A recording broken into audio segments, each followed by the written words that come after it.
Muy buenas noches. Es jueves. Estamos iniciando hoy 2 de septiembre esta conversación con usted en vivo y en directo.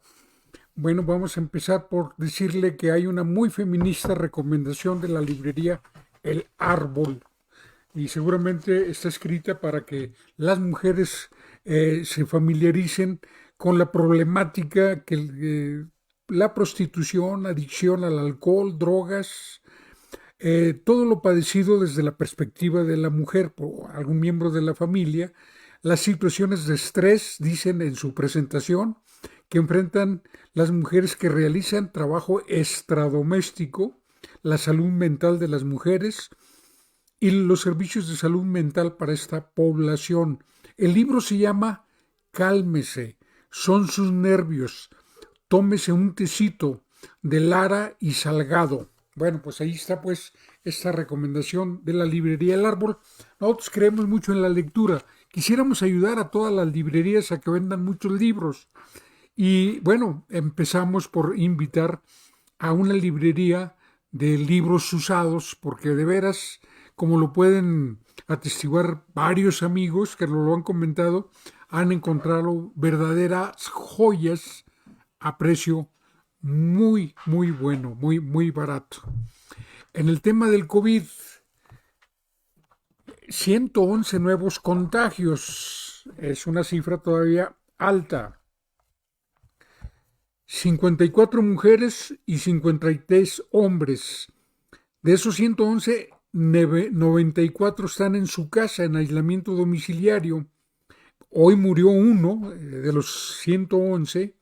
Hay un hospitalizado que la está librando, pero 15 de estos 111 están hospitalizados y graves. Eso es algo importante porque pues no hay que bajar la guardia. Todavía estamos en una situación de en donde nadie tiene por qué estarse descuidando. Aunque ya esté vacunado, y mire, sé por qué se lo digo. Fíjese, de estos 11 hay dos niñas, una de 4 y otra de 7 años. Y hay otros 13 menores de 20 años. Hay 15 menores de 29 años, 30 menores de 40 años y adultos mayores. Solamente hay 20 de estos 111. Sigue muy repartido el contagiadero. 23 son de Zacatecas, 22 de Fresnillo, 20 de Guadalupe y el resto, o sea, más o menos la mitad de los contagiados, poco más de la mitad de los contagiados, se dan en esos tres grandes municipios, pero los demás se reparten en una serie de municipios. Sí se tiene más propagación en el territorio que la primera y la segunda oleada de virus, así según deduzco de los boletines que diario comparto con usted, ¿verdad? La Secretaría de Salud también reporta que fallecieron 10 personas. Ahí tenemos 10 muertos. Esto es algo que, bueno, que llega para quedarse. En Zacatecas sigue el problemón, sigue deteriorándose el clima político idóneo para la sucesión gubernamental que tendrá concreción el próximo 12 de septiembre. Usted lo sabe, el 12 de septiembre entrega la batuta a Alejandro Tello y da paso a David Monreal. Y en ese mismo lapso, en ese mismo periodo, unos otros después, entran nuevos presidentes municipales, salvo los que se van a reelegir, los que ya se reeligieron, pero la mayoría son nuevos, se estrenan al frente de los ayuntamientos zacatecanos y también se renueva casi totalmente la legislatura. Hay uno que otro que se reelige, pero vamos a tener nueva legislatura y esperamos que tengamos ya más suerte los zacatecanos que la próxima legislatura pues haga autocrítica institucional y reconozca que la que está por salir pues no le fue muy bien. Y por cierto, como parte de este gran deterioro que hay en el clima político, pues parece que fracasó la buena voluntad de tener una transición más o menos eh, tersa.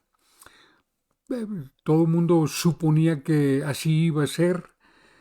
La personalidad del gobernador Tello no es rijosa, eso es algo que todo el mundo lo reconoce, no es gente de confrontación. Y pues David Monreal no ha tenido un discurso confrontado con Alejandro Tello, tampoco, ni siquiera cuando era candidato, hay que decirlo, ¿no?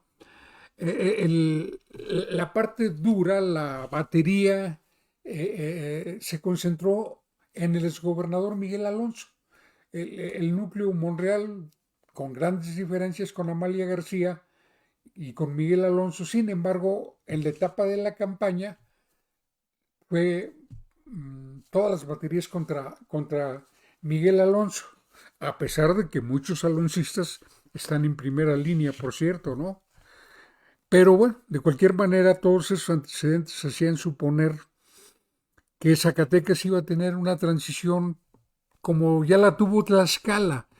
Tlaxcala ya tiene nueva gobernadora en funciones, Lorena Cuellar, y no hubo broncas, todo muy civilizado, muy terso. Se está dando prácticamente en todo el estado, en todo el país. Creo que donde hay más conflictividades en Chihuahua, en Michoacán y en Zacatecas. Es entre el gobernante entrante y el gobernante saliente. Es muy difícil no tener confrontación con un gobernante tan catastrófico como Silvano Aureoles, ¿eh? Imagínese usted el individuo. Pero, y en el caso de Chihuahua, aunque son del mismo partido, es, el saliente y el entrante, saliente es Javier Corral del PAN, entra una gobernadora también del PAN, pues traen confrontación política. Entre otras cosas porque Javier Corral, en su lucha contra la corrupción, presentó una denuncia en contra de la que ahora es gobernadora electa por corrupción, por recibir dinero de la partida secreta del gobernador del PRI cuando ella era coordinadora de los diputados del PAN en la legislatura del estado de Chihuahua. Y bueno, ahí seguramente ese tránsito va a ser espinoso, porque está cantado en Michoacán. En Sonora no. Y vaya que en Sonora es toda una conmoción el arribo de Morena a gobernar Sonora, un estado enorme, un estado pues de los que tienen un gran peso en el norte y en todo el país. Pero ha sido la transición más o menos tranquila. De Colima, pues no hay mayores eventualidades. Creo que es Michoacán, Zacatecas y Chihuahua. Y en Zacatecas, ¿qué es lo que ha salido de tono? Pues a mí me parece que fue un error político estar aportando información que después le corregían la plana al propio gobernador entrante. Digo, porque la hizo suya, no era, es decir, le otorgó credibilidad a la información que le proporcionaran y pues hizo el papelón, cuando menos en dos casos altamente simbólicos, el de las obras de arte y el del famoso cocodrilo. Y bueno, eso ha venido creando un clima que pues a mí me hizo pensar que era una estrategia táctica de estar diciendo, miren, no me exijan mucho, yo recibí en esta situación y yo creo que además debe ser muy claro, yo creo que sí se debe transparentar un gobernante todo cómo recibió para que no le carguen culpas ajenas, eso es válido, es legítimo, aunque pues el sentido común aconseja que una vez que se tengan los pelos de la burra en la mano, ¿no? Y eso se tiene solo cuando concluyó el proceso de entrega-recepción y se hizo el balance respectivo. pero no, adelantaron vísperas con mala fortuna y eso creo que mal clima.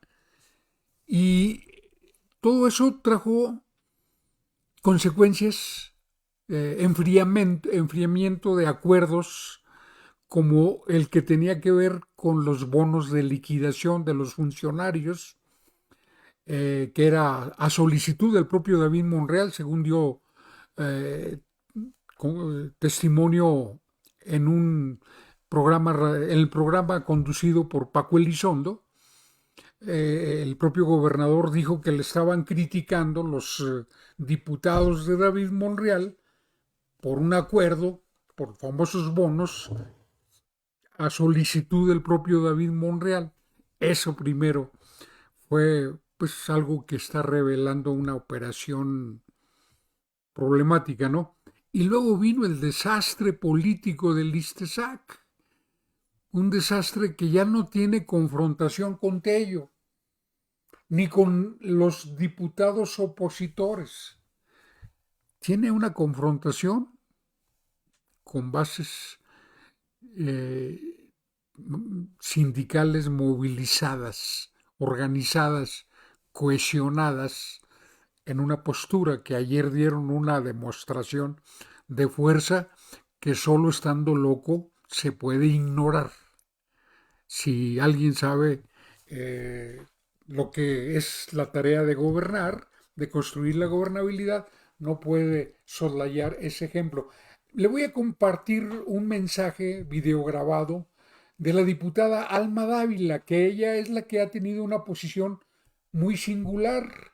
Desde el principio ha sido la única que ha luchado porque cualquier reforma al ISTESAC refleje cuente con el consenso de los que van a salir perjudicados o beneficiados, algo elemental en la cultura democrática. Es la diputada de la local Alma Dávila quien envía este mensaje. Me dirijo a los trabajadores derechohabientes del ISTESAC.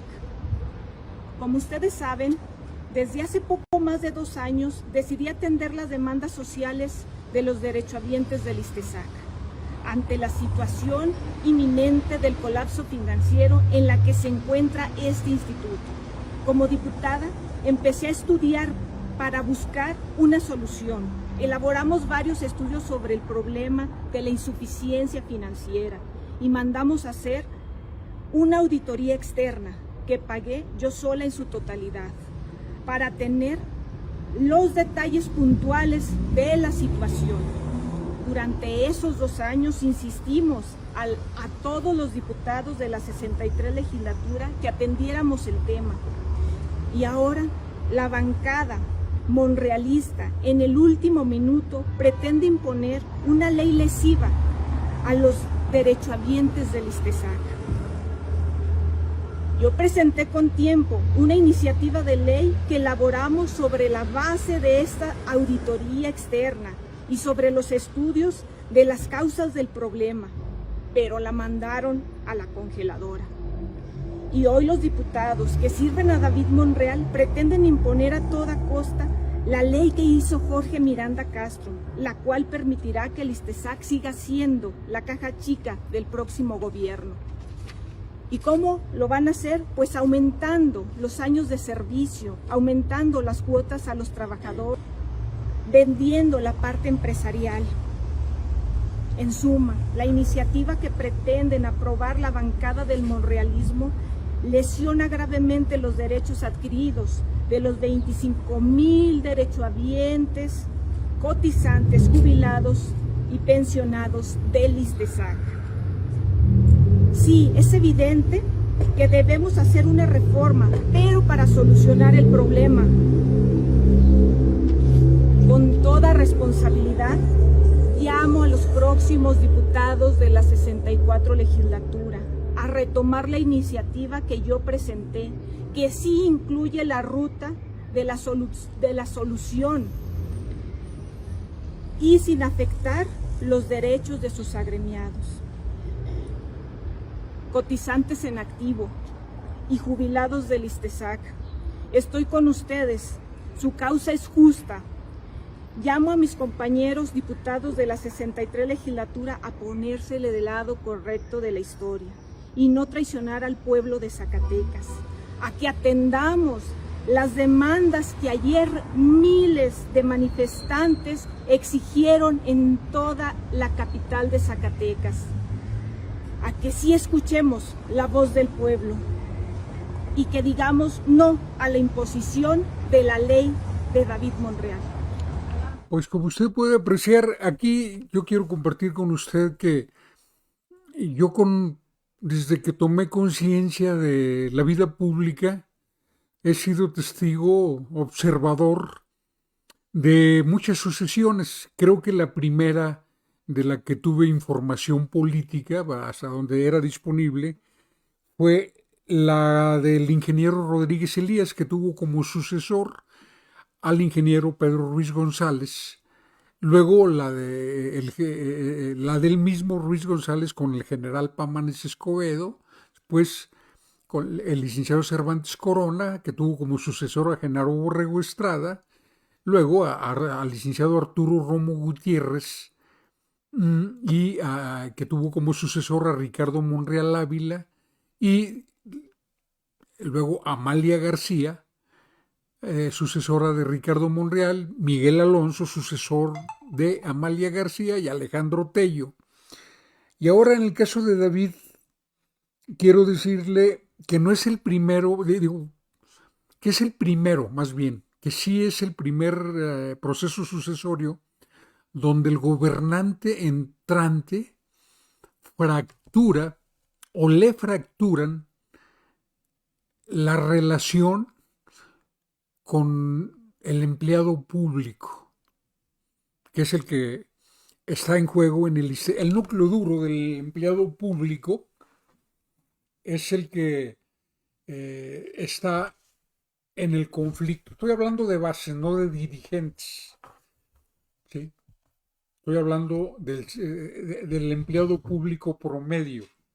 He estado dialogando con empleados de la Secretaría de Obras Públicas, con gente de la Secretaría Administrativa, de Finanzas, con gente de la legislatura.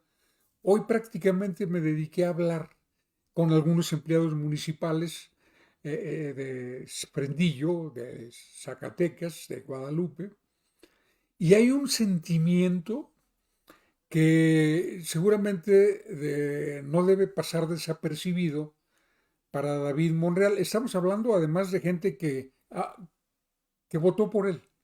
Claro, no todos, pero una parte importante. Gente que le respaldó. Y la ley del ISTESAC nace como una iniciativa que parecía que iba a confrontar al gobernador saliente con el empleado público, iba a salir reprobado por esa decisión, maldecido. Pero eso dio un viraje. La ley Tello se convirtió en la ley David. ¿Quién la convirtió? ¿El adversario? No.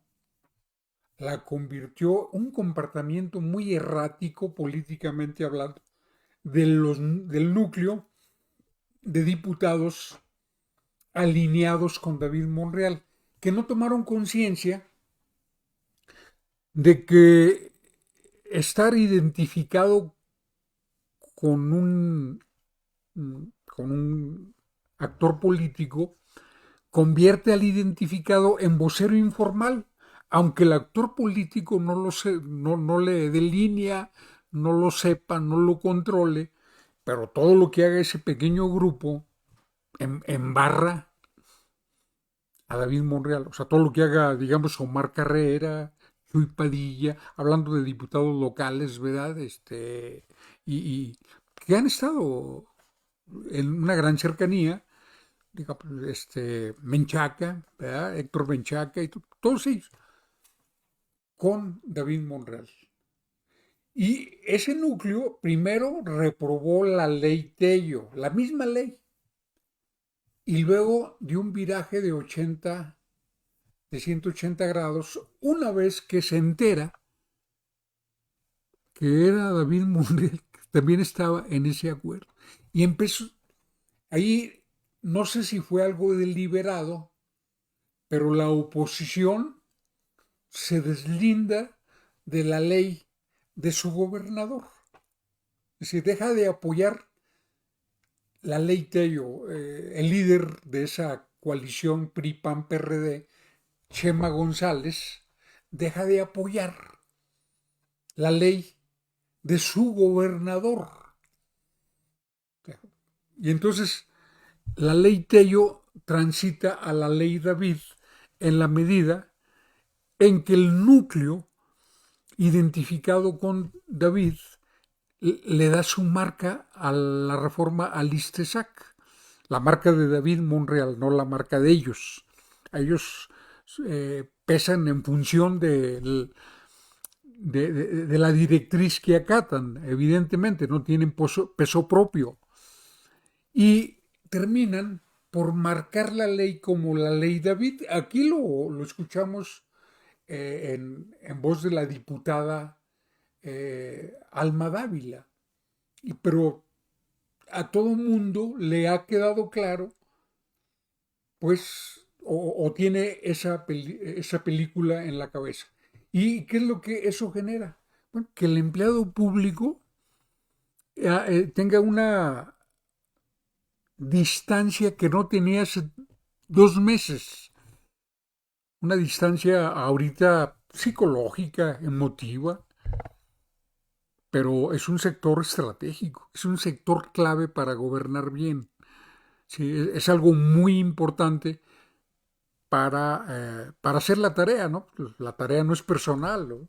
Es el ejército con el que va a dar las batallas por Zacatecas el general David Monreal, así de simple. Y el empleado público, la burocracia, siempre ha transitado de un sexenio a otro sin, sin impacto del conflicto político, salvo los altos jefes que se van junto con el gobernador. El burócrata profesional, el burócrata que ahí tiene su proyecto de vida, el que tiene base, tiene permanencia, pues sabe transitar sin problema, aunque no se pueda ver el que entra con el que sale, como ha sucedido varias veces. El ingeniero Ruiz González y el ingeniero Rodríguez Elías eran de un mismo equipo, pero en el ejercicio del ingeniero Ruiz González se produjo la distancia, la ruptura política. Pámanes no era la alternativa de Ruiz González, ¿sí?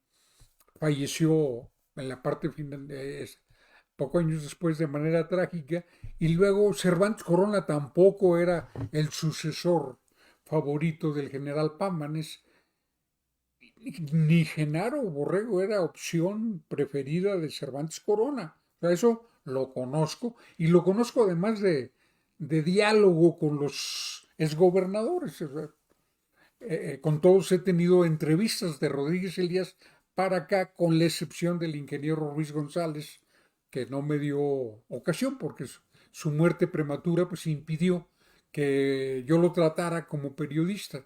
Pero de Rodríguez Elías para acá, con todos, absolutamente con todos, he tenido diálogo desde el periodismo, entrevistas, grabaciones, conversaciones. Pues conozco, creo, los entretelones. Y el empleado público transitaba no solo de un gobierno a otro, a pesar de que entre ellos no se llevaran bien, sino de un partido a otro. Sí, con Monreal se transitó al PRD y no hubo distancia. Luego, el desacuerdo, la distancia entre Monreal y Amalia, tampoco hubo problema. La gente transitó el empleado público sin distancia. Lo mismo sucedió con Miguel Alonso, lo mismo sucedió con Tello. pero lo que hoy se ha presentado yo lo percibo como un dato novedoso en el escenario político, que desde luego habrá gente que haga historia política del pasado zacatecano, pero hasta donde yo conozco el estado, hasta donde estoy informado de mi estado, esta es la primera vez que se produce algo que no debemos, en mi opinión, menospreciar. Esto es un signo preocupante. Y esto se lo digo porque en estos momentos todavía están las espadas desenvainadas porque la militancia no tiene la certidumbre de que no van a volver a intentar un madruguete con todas las anomalías, a pesar de que ayer el frente que agrupa la resistencia contra la ley del ISTESAC pactó con el gobierno de Zacatecas de que éste no iba a publicar la convocatoria a la sesión extraordinaria, al orden del día. ¿Sí? Ojo. ¿Por qué? Porque la Gaceta se la hacen en gobierno. O sea, fíjese la autonomía operativa del Poder Legislativo. Les voy a dar 3 datos. ¿Sí? 1. Las escrituras del edificio de la legislatura están a nombre del gobierno del Estado, ¿sí? Como las del Poder Judicial. 2. La nómina la procesa la Secretaría Administrativa, o sea, el gobierno del Estado, no el Poder Legislativo. Es quien elabora la nómina. Y 3. La Gaceta Parlamentaria se la publica el gobierno del Estado. No estoy hablando del periódico oficial, estoy hablando de la Gaceta Universitaria, de la Gaceta Parlamentaria. Por eso tiene esa posibilidad de control, pero además por disposición de ley, una ley obsoleta, una ley que habría que reformar, si no publica el gobierno del Estado, y el gobierno del Estado es del Ejecutivo, pues hace muy vulnerable la ley.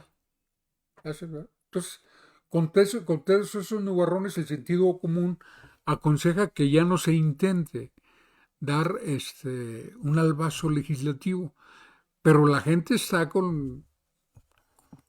duerme con un pie debajo de la cama, ¿verdad? Y otro en la cama, ¿verdad? O sea, está vigilando. Pero bueno, todos estos son pasos que estamos dando. El próximo martes ya termina esta legislatura que está muy interesada en tomarle protesta a la suplente de la diputada Carolina Dávila, porque ella ya rindió protesta como diputada federal. Entonces le quieren tomar la protesta, pues para que sea diputada por un día, ¿no? Entonces, como una película mexicana, ¿verdad? Es algo que está proveyendo anécdotas, ¿no? Sin par. Ojalá, pues, se imponga el sentido común. Hasta ahorita, pues, de lo que podemos percatarnos es que los líderes están en una actitud de vigilia sobre el tema y que ya tienen una red enorme de movilización instantánea, ¿eh? Eso es lo que hace posible las redes. La gente se moviliza porque está aprovechando las redes para poner en acción a la gente. Ojalá la policía aprendiera a usar las redes para poner en acción a los policías cada vez que hay hechos delictuosos, de la manera como lo están haciendo los líderes del magisterio y de los sindicatos que están implicados. Bueno, ese es el panorama en Zacatecas. En otro orden de ideas, que siempre sí, hoy el presidente de la República comunicó que efectivamente Julio Scherer ha decidido regresar a su actividad profesional. Él es un abogado empresarial, por cierto, que se va con la satisfacción de haber sido el comandante en jefe de la estrategia jurídica de las grandes obras. Acuérdese usted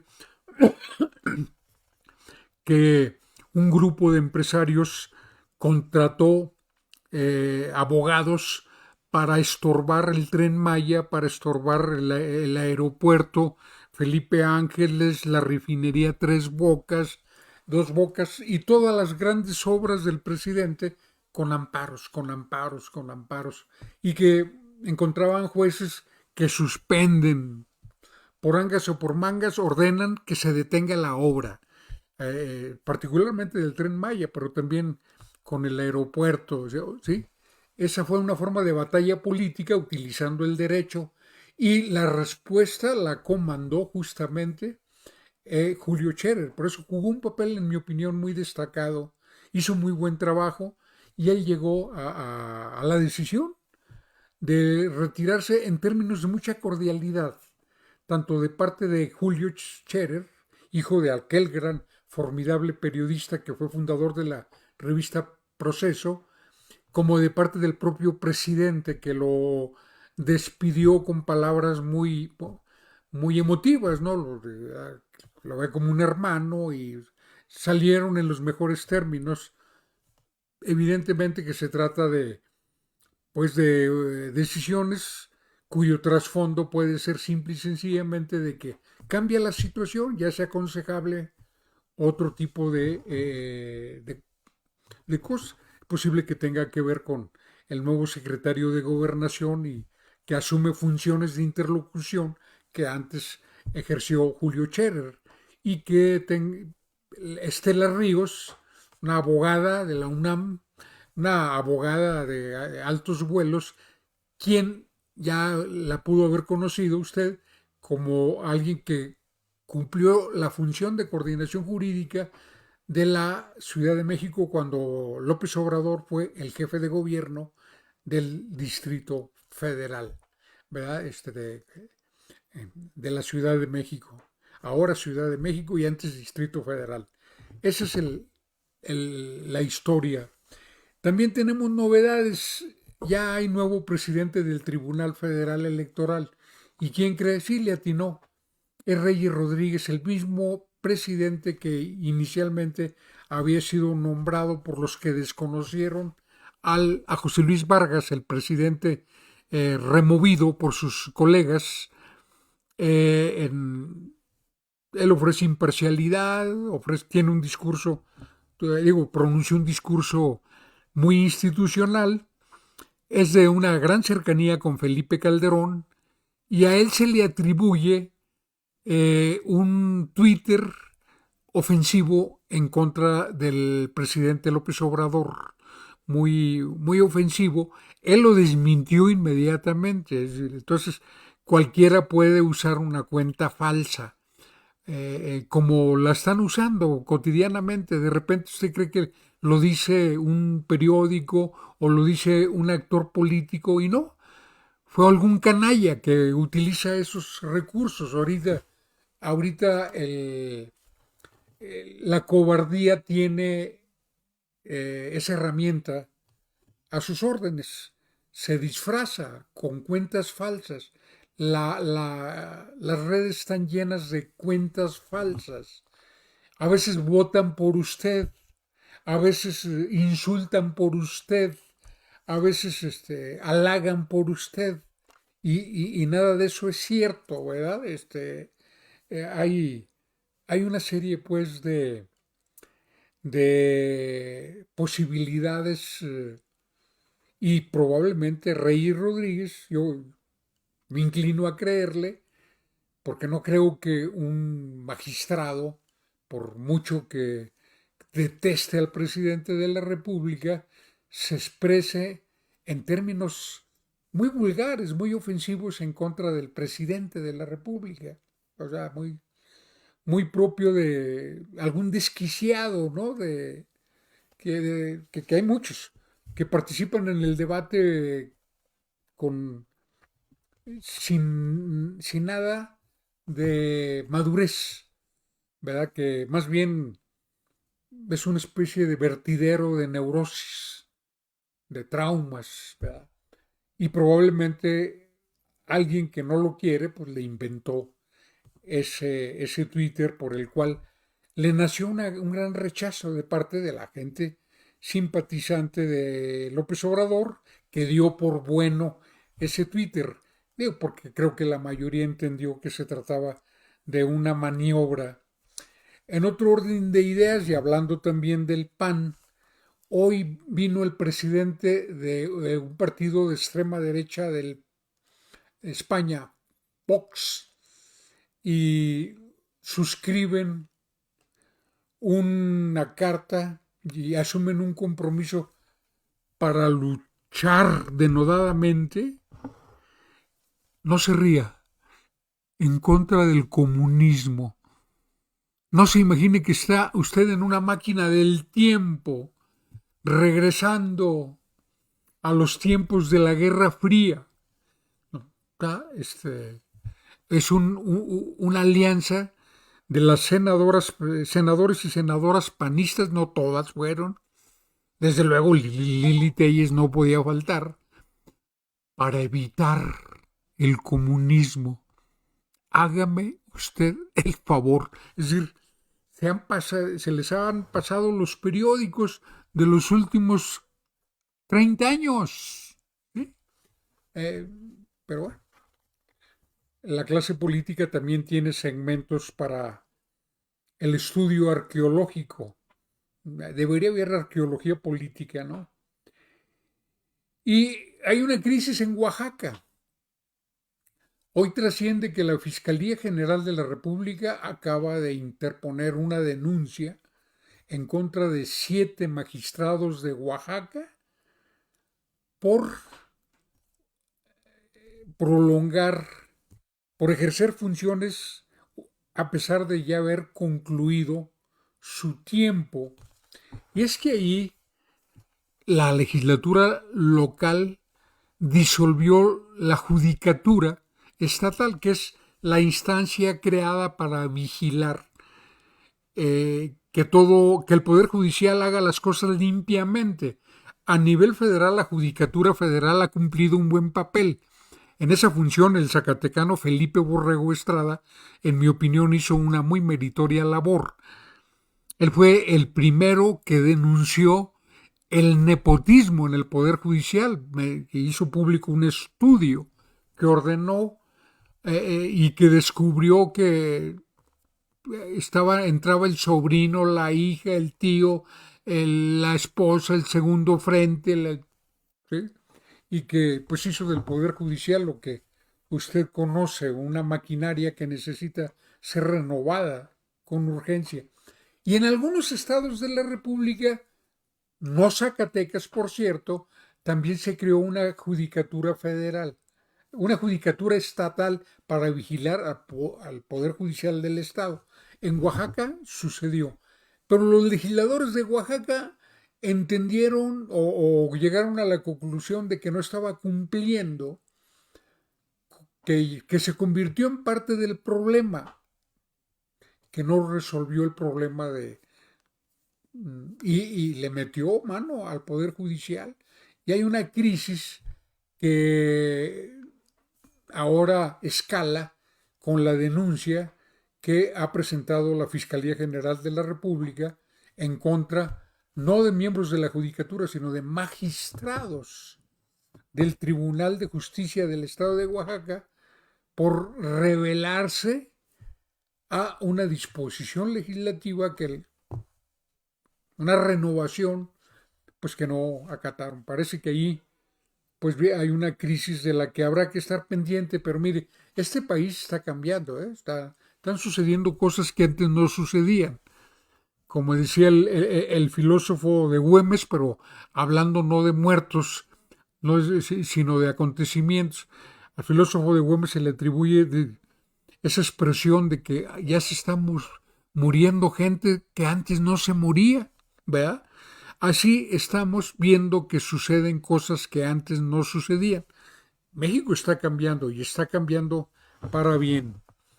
En otro tema que es motivo de una gran discusión y que vale la pena que usted lo analice, el presidente de la República en su informe ayer enumeró 7 campeonatos o récords que ha obtenido durante su gestión.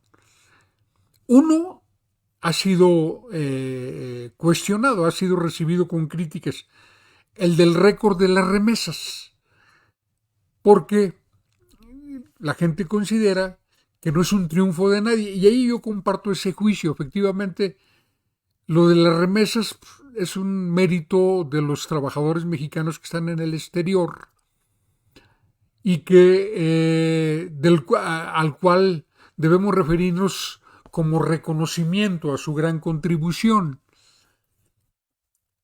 Y también hay que destacar que en los otros países no se ha incrementado el volumen de remesas. O sea, México no es el único que tiene mucha gente en los Estados Unidos trabajando y enviando remesas. Pero por ejemplo, en Cuba tienen prohibido, los cubanos que quieren mandar dólares a Cuba no lo pueden hacer porque los gringos se lo prohíben. Y en los países donde lo permiten, no se han incrementado, sino disminuido. ¿Qué ha habido? ¿Cuál es la diferencia? Gestión. ¿Sí? El gobierno de López Obrador ha gestionado que queden, el cobro de las cuotas de las remesas de los organismos financieros, pero sobre todo, pues ha tenido buena suerte. Y los mexicanos hemos tenido buena suerte. ¿Por qué? Porque yo creo que el trasfondo de ese éxito, que no es un éxito del gobierno de López Obrador, en eso coincido con la gente que hace esa observación, es un gesto que hay que valorarle a nuestros paisanos en el exterior, por esa nobleza, ese gran compromiso con la familia que han tenido y que ha sido un factor muy importante. Pero sí puede ostentar orgullo en que ha incrementado el salario mínimo en un 44% y que eso no sucedía desde hace muchos años, desde hace más de 30 años. Sí puede decir que tiene el campeonato de haber atraído más inversión extranjera que cualquier otro gobierno anterior. Y claro que lo puede presumir porque la predicción era que todo mundo iba a depositar iba a fugarse de México, ese fantasma de la fuga de capitales. Sí se han fugado, o sea, hay mexicanos que depositan sus dólares en el extranjero, ¿verdad? Que sacan sus dólares de México. Los sacadólares son una conducta de gente a la que le vale un cacahuate el país, ¿no? Eso siempre ha habido en todos los sexenios y sigue habiendo. Pero aquellos inversionistas mexicanos que han pretendido doblegar al gobierno federal, no invirtiendo, se están encontrando con esa frase que dice que el que se fue pavilla perdió la silla. Es decir, ese vacío que ellos dejan lo están llenando la inversión extranjera. A tal grado de que ya se encendieron los focos rojos y los inversionistas mexicanos están echándole ganas.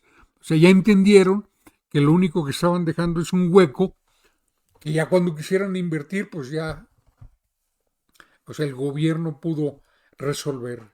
Otro orgullo, ves que el índice de la bolsa de valores, que es un termómetro tan caro, tan apreciado por la tecnocracia mundial, ha llegado a niveles que nunca en su vida había alcanzado. Y otro récord importante que ha producido es el que por primera vez en más de medio siglo la deuda externa no solo no ha aumentado, sino que se ha ahorrado 67,000 millones de pesos de intereses. Otro manejo de la deuda, ¿sí? Y que además, con ahorro interno, México ha logrado preservar 1,400,000 millones de pesos. Son cifras que dejan en evidencia a los analistas económicos que día con día están hablando de la desastrosa economía mexicana por culpa hasta del comunismo, dicen algunos, por culpa del populismo, ¿no? Esas cifras son cifras que reflejan que el capital, que las decisiones empresariales de gran calado, pues nada tienen que ver con los analistas que predican cotidianamente la catástrofe. Eso es algo muy importante, ¿verdad? Claro, estamos hablando de los récords de la macroeconomía, y la macroeconomía constituye el universo de preocupación de los tecnócratas. Por eso les recetó la frase a los tecnócratas: tengan para que se entretengan, ¿verdad? Es decir,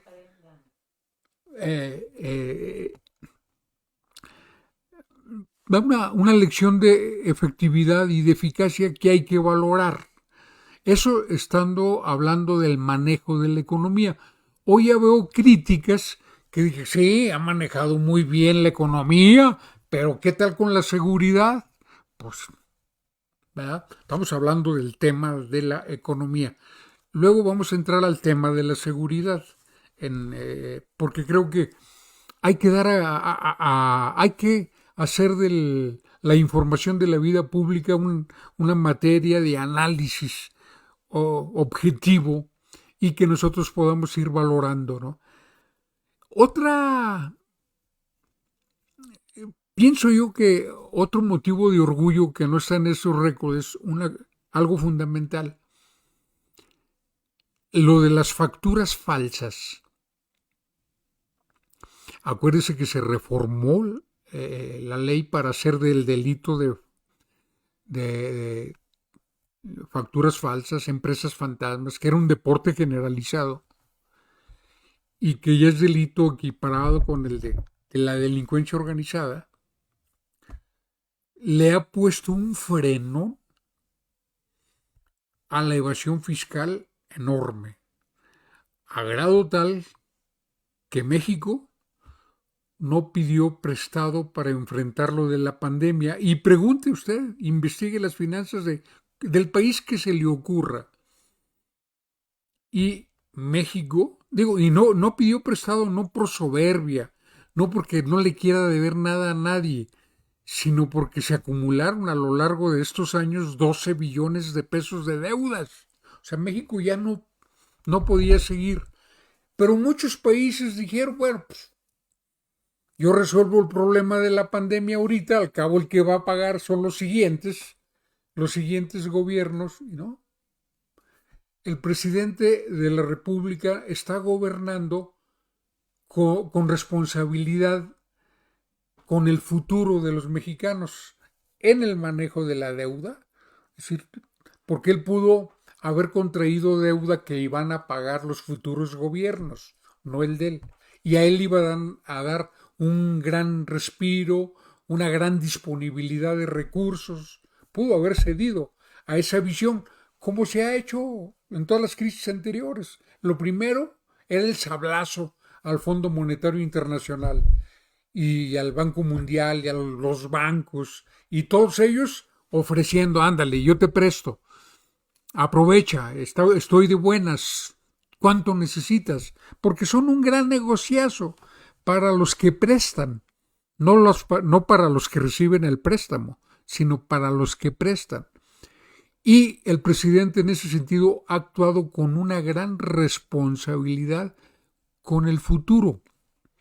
En otro tema donde él puede ostentar orgullo es el aprovechamiento de los recursos petrolíferos.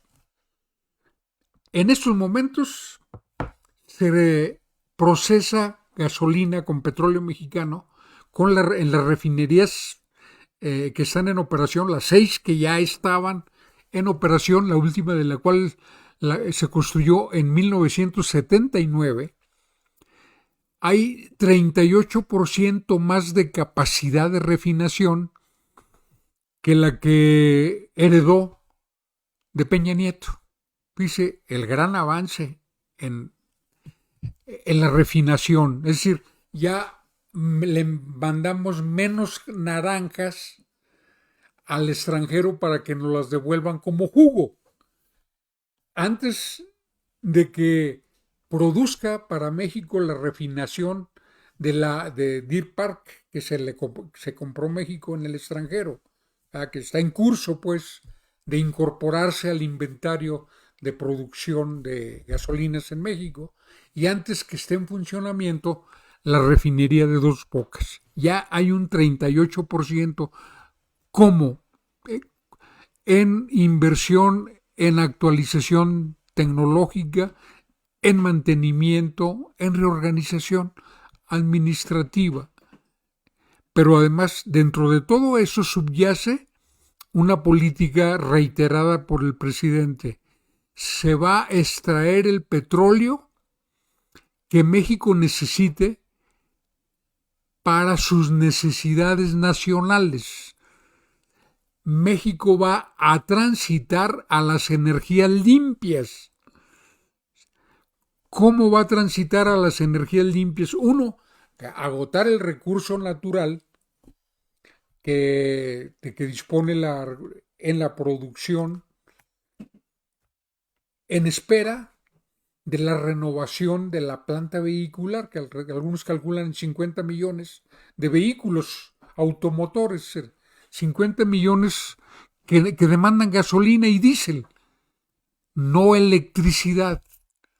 Es una ínfima parte de vehículos que se movilizan ya con energía eléctrica, ¿verdad? Entonces, ahorita es imposible lo de las energías limpias. Ese es un objetivo responsablemente operado con gradualidad, y así lo plantea el presidente de la República.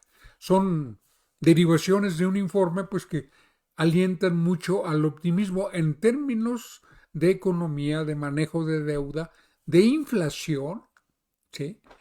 Y en el manejo de la paridad cambiaria con el dólar. Fíjese usted nada más cómo no se desbarrancó el peso, a pesar de que por primera vez en la historia del mundo la economía mundial se paralizó. Ahorita todavía hay muchas fronteras cerradas, y eso tiene repercusiones no nada más para los viajeros, sino para toda la economía del mundo. ¿A quién afecta? No nada más al que quiere ir a pasear, a ver el Museo del Louvre a París, ¿no? Suspenden exportaciones e importaciones. México, la General Motors está a punto de suspender una planta en México y otra planta en Estados Unidos temporalmente por falta de semiconductores, un insumo que no se está produciendo en el mundo por la crisis provocada por la pandemia. Y ese manejo, pues, de la economía, lo he estado hablando con gente enterada que nos orienta, que nos... Yo soy el ignorante clásico que le pregunto al que sabe, así de simple. Y me confirma mi optimismo, es decir, México resistió la presión para que entrara al tobogán del endeudamiento y manejó la situación de manera tal que recaudó más impuestos de los que recaudaba en años anteriores. No solamente dejó de recaudar impuestos como en muchos países en donde les condonaron impuestos, sino que cobró lo que le debían. ¿Sí se acuerda que tuvieron que ponerse a mano con miles de millones de pesos Walmart, Slim, Bayeres. Digo, a lo mejor no lo hicieron de muy buena gana, pero o cabrecean o se ahorcan. Ese es el Estado de Derecho. Y eso se tradujo en finanzas públicas absolutamente manejables. O sea, se está saliendo de una crisis mundial. No estamos en una época de auge del desarrollo, sino de colapso mundial. Y en ese sentido creo que, analizando en perspectiva, hemos tenido un ejercicio de la presidencia, una conducción de todas las variables de la economía extraordinarios. Y otra cosa, la producción agropecuaria de este país creciendo, ¿sí? ¿Sí? Superávit comercial y bueno, una serie de temas que ya se nos acaba el tiempo, ya no estamos en condiciones de continuarlo. Solamente quiero despedirme con una nota muy importante de la que todos debemos tomar nota. Guatemala, Honduras, algunos países están por iniciar el programa Sembrando Vida, que se ha convertido en el vínculo de México con naciones expulsoras de mano de obra que pasan por México. México está procurando aliviar la presión de su frontera sur, estimulando una política de oportunidades para la gente que no puede ganarse la vida en Centroamérica, y a eso está convocando al mundo, especialmente a Estados Unidos,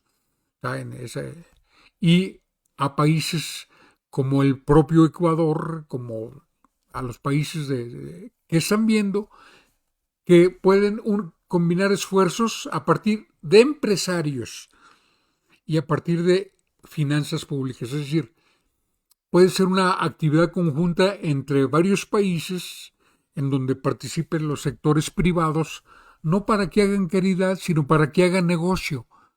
Es decir, para que inviertan en esos lugares en donde tendrán la ventaja de proyectos, conducción, supervisión, planeación. Y bueno, eso forma parte de los méritos de la política exterior. Vamos a continuar con el desglose del informe desde todas las ópticas, convocando a la gente a tener en cuenta una frase de quien fuera el primer ministro de Inglaterra en los momentos más duros que vivió el siglo XX durante la Segunda Guerra Mundial, Winston Churchill, que además es Premio Nobel de Literatura, y que pues era fue un político conservador él, pero era como una especie de reyes heroles, ese que pronunciaba frases que toda una enseñanza. Los sabios de la política vierten frases en discursos, en libros, en charlas de sobremesa, en encuentros casuales. Pues el que tiene sabiduría la vierte cotidianamente. Y Winston Churchill decía una cosa muy importante: cualquiera se puede olvidar de la política. Nosotros nos podemos olvidar de la política. Yo me puedo olvidar de la política, pero la política no se olvida de mí. Usted puede ignorar la política, pero la política a usted no lo va a ignorar. Le va a producir consecuencias. Aunque usted no sepa, es la política la que le está afectando para bien o para mal su existencia. Por eso, metámonos a la cultura política, a desarrollarla en una atmósfera de mucha libertad, de mucha pluralidad, de mucho esfuerzo por ir a entender este momento tan complejo. Y lo invito a que nos sintonice mañana en punto de las 8. Mientras tanto, que pase una grata noche, como yo seguramente lo voy a hacer.